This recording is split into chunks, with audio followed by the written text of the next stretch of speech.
Salam damai sejahtera di dalam Tuhan Yesus Kristus. Bapak, Ibu, Saudara yang dikasihi oleh Tuhan, hari ini firman Tuhan berjudul Kuasa di Dalamku. Kuasa di dalamku, di dalam saya, di dalam Bapak, Ibu, Saudara. Kita baca Efesus 1 ayat 19 sampai 21.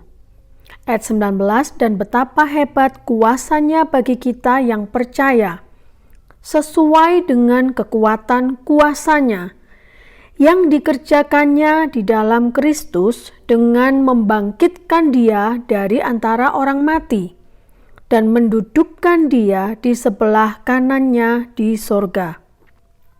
Jauh lebih tinggi dari segala pemerintah, dan penguasa, dan kekuasaan, dan kerajaan, dan tiap-tiap nama yang dapat disebut. Bukan hanya di dunia ini saja, melainkan juga di dunia yang akan datang.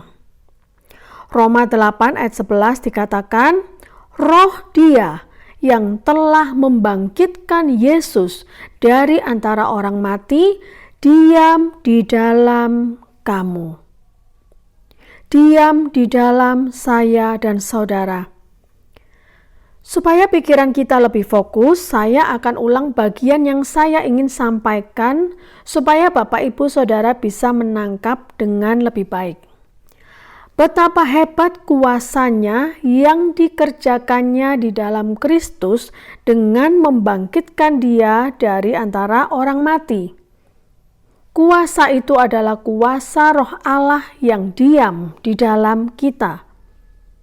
Kuasa Roh Allah itu hebat, jauh lebih tinggi dari segala kekuasaan apapun sampai selama-lamanya. Diam di dalam kita.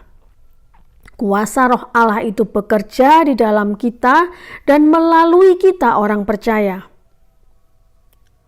Kuasa yang diam di dalam kita itu bukan hanya seperti barang berharga yang hanya disimpan rapi di lemari besi terkunci rapat, tapi kuasa itu seharusnya aktif bekerja di dalam hidup kita. Kuasa bisa berbicara tentang kemampuan atau kesanggupan. Otoritas, yaitu wewenang untuk mengatur sesuatu.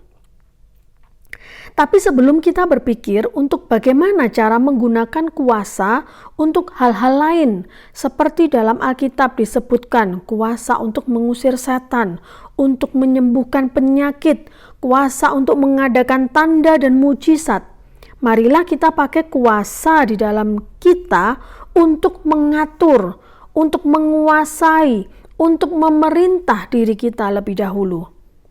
Mengapa? Sebab jika kita bisa menguasai diri kita, maka hidup kita akan lebih baik. Sekalipun kita tetap akan menghadapi masalah-masalah yang di luar kendali kita, karena di dunia ini kita tidak tinggal sendirian. Kita tinggal bersama dengan banyak orang di sekitar kita. Contoh yang sederhana, jika kita bisa menguasai diri untuk tidak makan berlebihan, maka tubuh kita pasti bisa lebih sehat. Jika kita bisa menguasai diri untuk berpikir baik, melihat sisi positif, menggunakan akal sehat, maka kita tidak akan mudah emosi, stres, dan sakit atau asam lambung kita naik. Seperti peringatan Tuhan kepada Kain. Di dalam Kejadian 4 ayat 7 dikatakan, apakah mukamu tidak akan berseri jika engkau berbuat baik? Tetapi jika engkau tidak berbuat baik, dosa sudah mengintip di depan pintu. Ia sangat menggoda engkau, tetapi engkau harus berkuasa atasnya. Tuhan sudah memperingati Kain. Tetapi karena Kain memilih tidak menguasai dirinya, dia tetap membunuh adiknya sendiri karena iri hati yang dibuahi menjadi kedengkian dan sangat dengki. Sampai dia berani membunuh, maka hidupnya ke depan lebih sengsara dari sebelumnya. Tapi Saya dan saudara, Bapak Ibu, kita tidak mau seperti Kain. Kita adalah orang-orang percaya di mana dosa-dosa kita sudah ditebus oleh Tuhan. Saat ini kita sudah diberi kuasa yang hebat itu di dalam kita, maka kita juga punya kuasa, diberi kemampuan untuk hidup seturut dengan pimpinan Roh Tuhan dalam diri kita untuk hidup yang baik, yang benar, sehingga kita boleh selalu merasakan hidup dalam kasih, anugerah, perlindungan, penyertaan, dan kemurahan Tuhan sepanjang umur hidup kita. Efesus 3 ayat 20, bagi Dialah yang dapat melakukan jauh lebih banyak daripada yang kita doakan atau pikirkan, seperti yang ternyata dari kuasa yang bekerja di dalam kita. Apa yang menjadi doa pergumulan hidup kita? Dia yang dapat melakukan jauh lebih banyak daripada yang kita doakan dan kita pikirkan. Seperti yang ternyata dari kuasa yang bekerja di dalam saya dan Bapak Ibu Saudara semuanya. Puji Tuhan. Terima kasih Tuhan atas firman-Mu pada hari ini.